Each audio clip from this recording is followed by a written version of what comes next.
చాలా చక్కగా మనందరం కూడా విశేషంగా పూజ చేసుకున్నాం. అలాగే రాత్రి విషయ నిర్ణయ సభలో ఇప్పుడు ప్రారంభమైన సభలో ఆ సాంతం వరకు కూడా మనం సిద్ధాంతాన్ని గురించి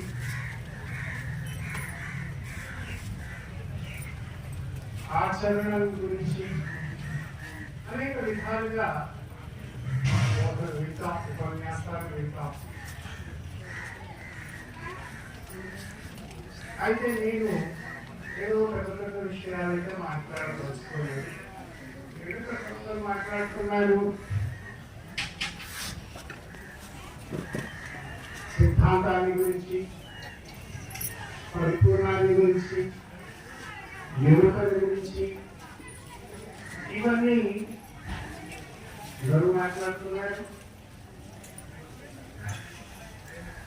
ఇక్కడ నేను ఒక చిన్న విషయం చెప్తున్నాను. ఒక విషయాన్ని ప్రతి సాధకుడు కూడా చక్కగా గ్రహించాలి, ఆ విషయంలో మేల్కొని ఉండాలి.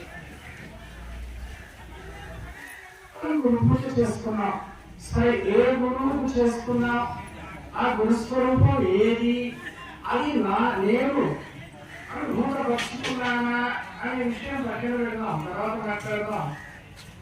అసలు మనం ఎందుకు వచ్చాం, జన్మకి ఎందుకు వచ్చాము,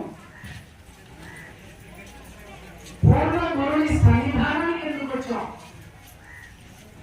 ఆ వచ్చినటువంటి యొక్క లక్ష్యం ఏంటి, ఆ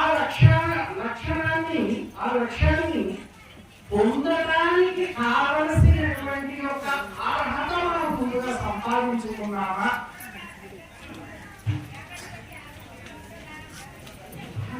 సాధకులు వెళ్ళిపోవాలి. జన్మ దుఃఖకరమైనటువంటిది అని వాచ్యార్థంగా చెప్పుకుంటున్నాం.